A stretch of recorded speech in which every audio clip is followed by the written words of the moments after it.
नमस्कार, e-प्रशिक्षण.com या आपल्या हक्काच्या व्यासपीठावर सर्वांचं सहर्ष स्वागत.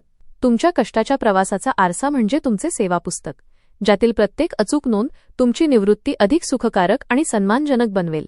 याच महत्त्वाच्या विषयावर सेवानिवृत्त लेखाधिकारी श्री प्रमोद रेंघे साहेबांच्या अभ्यास साहित्याचा आधार घेऊन आज आपण सविस्तर चर्चा करणार आहोत.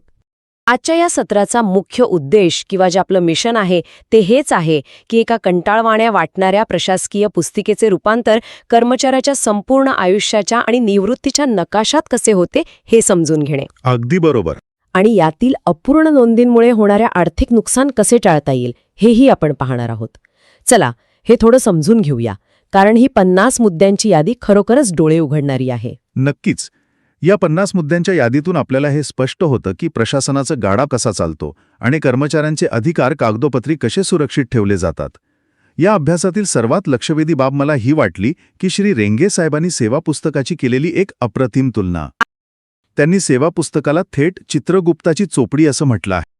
म्हणजे पुराणात जसं सांगितलं जातं की चित्रगुप्त माणसाच्या पाप पुण्याचा हिशोब ठेवतात आणि त्यावरून तो माणूस स्वर्गात जाणार की नरकात हे ठरतं, तसंच काहीसे इथेही घडतं, असाच याचा अर्थ होतो ना. यातली सर्वात रंजक गोष्ट म्हणजे आजच्या काळात कार्यालयातील जो लिपिक असतो, जो त्या फाईलमध्ये नोंदी करतो आणि ते कार्यालय प्रमुख जे त्या नोंदी प्रमाणित करतात, ते या आधुनिक काळातील चित्रगुप्त आहेत. त्यांच्या लेखणीतून सेवा पुस्तकात ज्या नोंदी केल्या जातात त्यावरच पुढे ठरतं की कर्मचाऱ्याला निवृत्तीनंतर वेळेवर पेन्शन मिळून स्वर्गसुख मिळणार आहे की अपूर्ण नोंदींमुळे महिनोन्महिने कार्यालयांचे उंबरठे झिजवत यातना भोगाव्या लागणार आहेत. हे ऐकायलाच खूप भीतीदायक वाटतंय. आणि ही अजिबात अतिशयोक्ती नाही.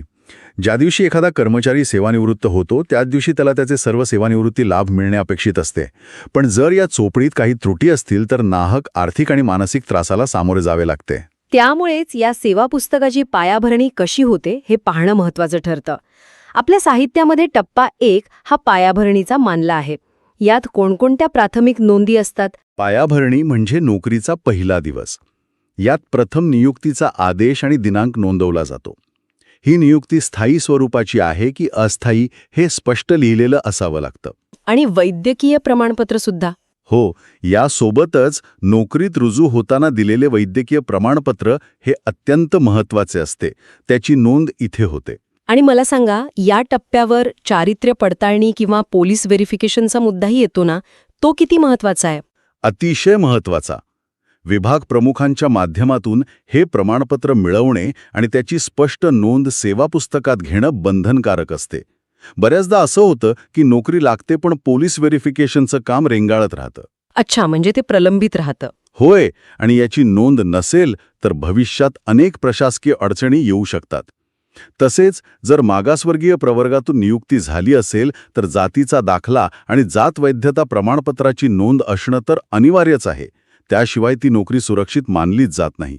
जन्मतारीख ही केवळ अंकी लिहून चालत नाही, तर ती अक्षरी स्वरूपातही स्पष्टपणे लिहिलेली असावी लागते. ही झाली नोकरीची सुरुवात.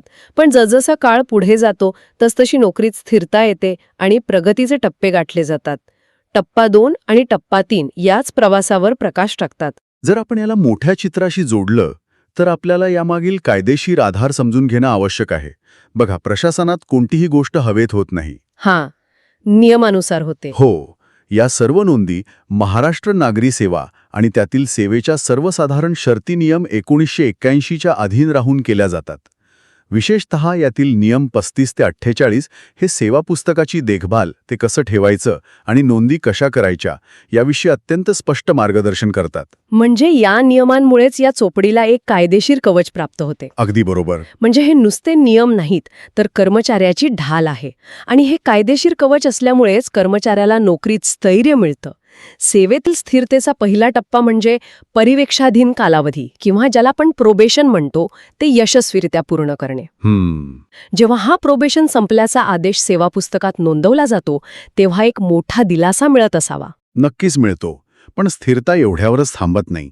प्रशासकीय कामकाजासाठी काही अटी असतात, जसे की विभागीय परीक्षा किंवा हिंदी आणि मराठी भाषा परीक्षा उत्तीर्ण झाल्याची नोंद. आणि जर वयानुसार त्यातून सूट मिळाली असेल तर त्या सूट मिळाल्याच्या आदेशाची नोंद असणे तितकेच गरजेचे आहे. आजच्या डिजिटल युगात संगणक अर्हता म्हणजेच MSCIT किंवा टायपिंग परीक्षा उत्तीर्ण झाल्याचे आदेश नोंदवणंही मस्ट झालं आहे. समजा एखाद्याने MSCITचं सर्टिफिकेट दिलंच नाही तर काय होऊ शकतं? तर त्याची पुढची वार्षिक वेतनवाढ रोखली जाऊ शकते. आणि मगाशी ज्या नियमांचा उल्लेख झाला त्यातील नियम 35 अन्वये एक स्थायित्व प्रमाणपत्र मिळतं. त्याची नोंद होणे हा नोकरीतील स्थिरतेचा अंतिम शिक्का मानला जातो. म्हणजे एकदा का हे स्थायित्व प्रमाणपत्र मिळालं की मग लक्ष लागतं ते थेट प्रमोशनकडे. अगदी. पदोन्नती किंवा आश्वासित प्रगती योजनांचे आदेश हा तर प्रत्येकाच्याच जिव्हाळ्याचा विषय असतो. नवीन पदावर रुजू झाल्याचा दिनांक, त्या पदोन्नती पदाची वेतनश्रेणी कोणती आहे, ती गट अ, ब, क की ड मध्ये येते, या सर्वांच्या अचूक नोंदी इथे येतात. बरोबर. आणि कालबद्ध पदोन्नतीच्या नोंदींमुळे आर्थिक प्रगतीचा आलेख स्पष्ट दिसायला लागतो. हो, आणि प्रगतीचा आलेख म्हटला की आर्थिक बाबी ओघाणे येतातच. वेतन निश्चिती हा या पूर्ण प्रक्रियेचा गाभा आहे, जो थेट तुमच्या खिशाशी जोडलेला आहे. इथे खरी गंमत आहे, कारण वरवर पाहता आपण म्हणतो की सेवा पुस्तक म्हणजे फक्त कागदांचा गठ्ठा आहे, पण यातील प्रत्येक बारीक नोंद प्रत्यक्ष दर महिन्याला बँक खात्यात जमा होणाऱ्या रकमेवर थेट परिणाम करत असते. हो ना? जेव्हा वेतन आयोगाच्या शिफारशीनुसार वेतन निश्चिती होते तेव्हा त्याची नोंद आणि वेतन निश्चिती पडताळणी प्रमाणपत्र या दोन गोष्टी अत्यंत कळीच्या ठरतात. अगदी बरोबर. आणि या स्रोतांमध्ये एका अत्यंत महत्त्वाच्या गोष्टीवर विशेष भर दिला आहे, ती म्हणजे विकल्प नमुना किंवा ऑप्शन फॉर्म. जेव्हा शासनाचे नवीन नियम किंवा नवीन वेतन आयोग लागू होतो तेव्हा कर्मचाऱ्याला विचारले जाते की जुन्याच वेतन श्रेणीत राहायचे आहे की नवीन वेतन श्रेणी स्वीकारायची आहे. यासाठी विहित मुदतीत हा ऑप्शन फॉर्म लिहून द्यावा लागतो.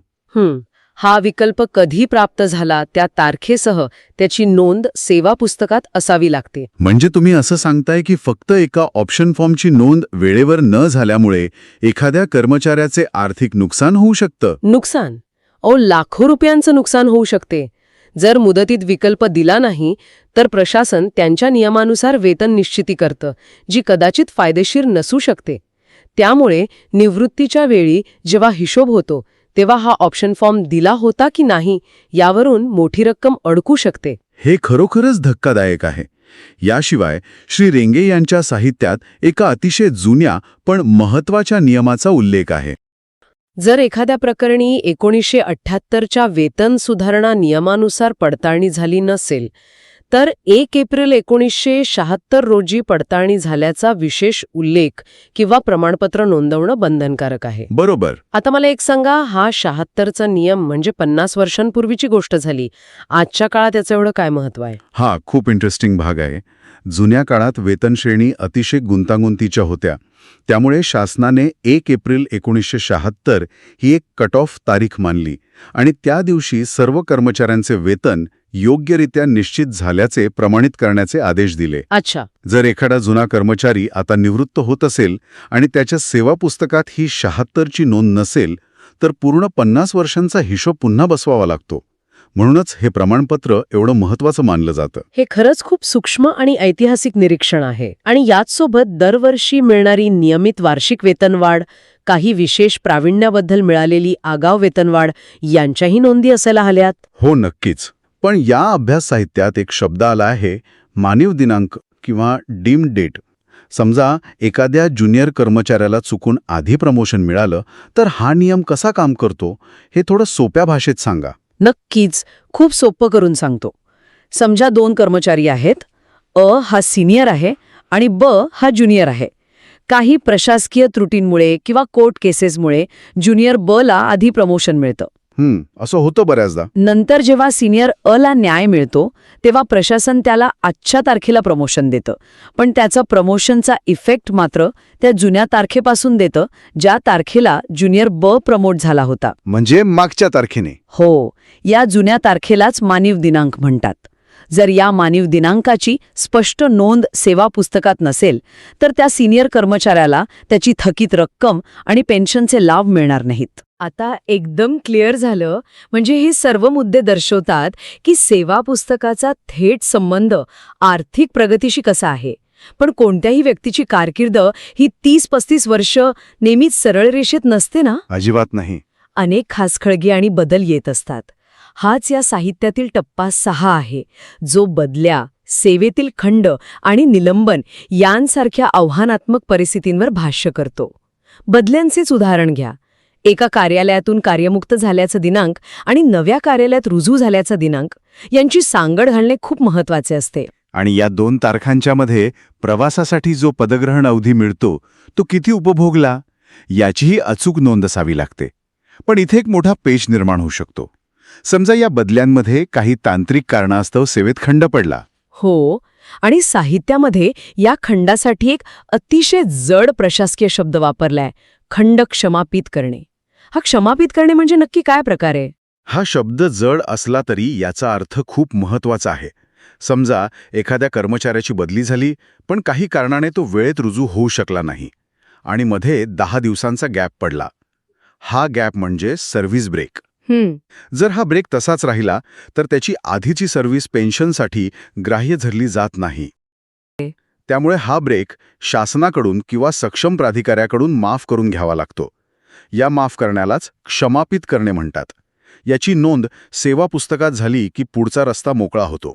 याचप्रमाणे जर कधी निलंबनाची कारवाई झाली असेल आणि नंतर जेव्हा पुन्हा सेवेत पुनर्स्थापना होते तेव्हा तो निलंबनाचा कालावधी नियमित केल्याचे आदेश नोंदवलेला असणं अत्यंत आवश्यक आहे. स्रोतांमध्ये अजून एका विशेष परिस्थितीचा उल्लेख आहे, ज्याबद्दल फारसं बोललं जात नाही.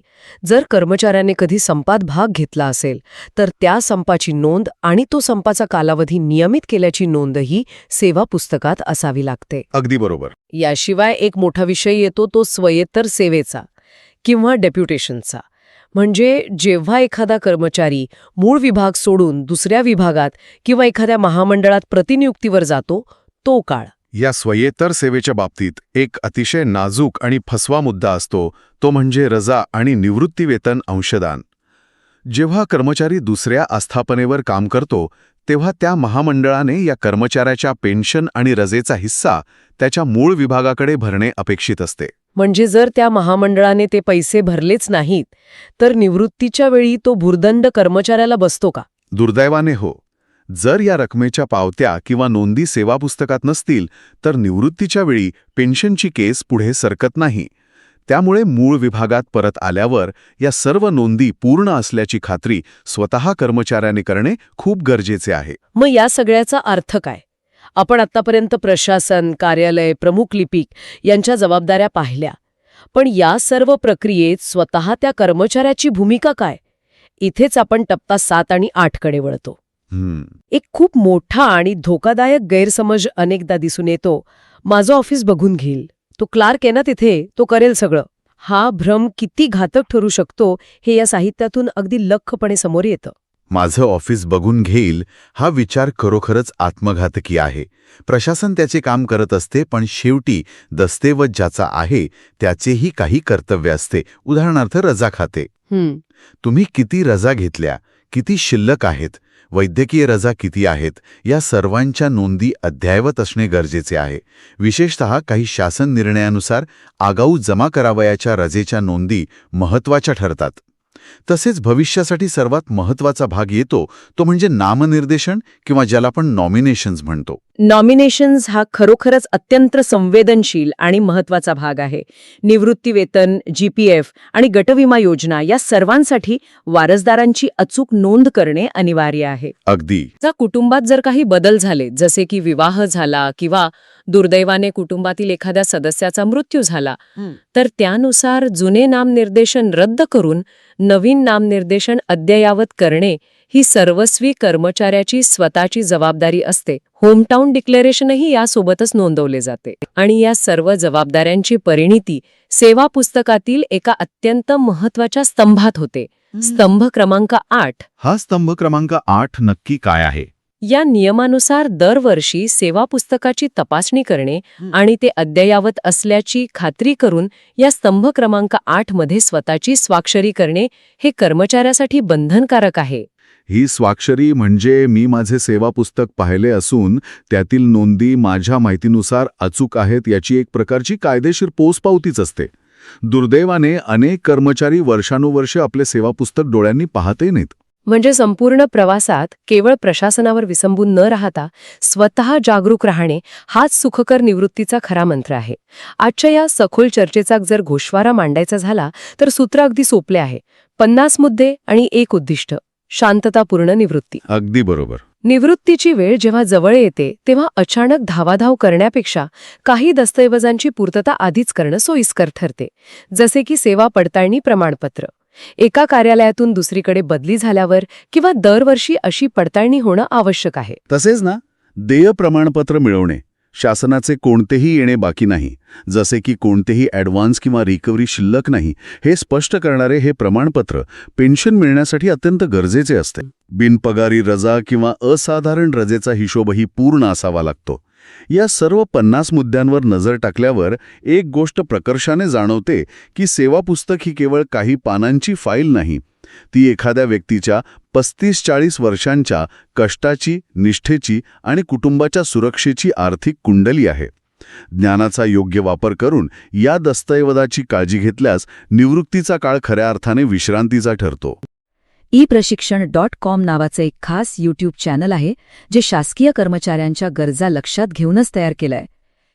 ही क्लिप श्री विष्णुकांत बोरसे, विभागीय चौकशी अभ्यासक, पुणे यांनी तयार केली आहे. ही माहिती तुम्हाला उपयुक्त वाटल्यास कृपया लाईक करा, शेअर करा आणि चॅनलला सबस्क्राईब करा. व्हिडिओ पाहिल्याबद्दल धन्यवाद.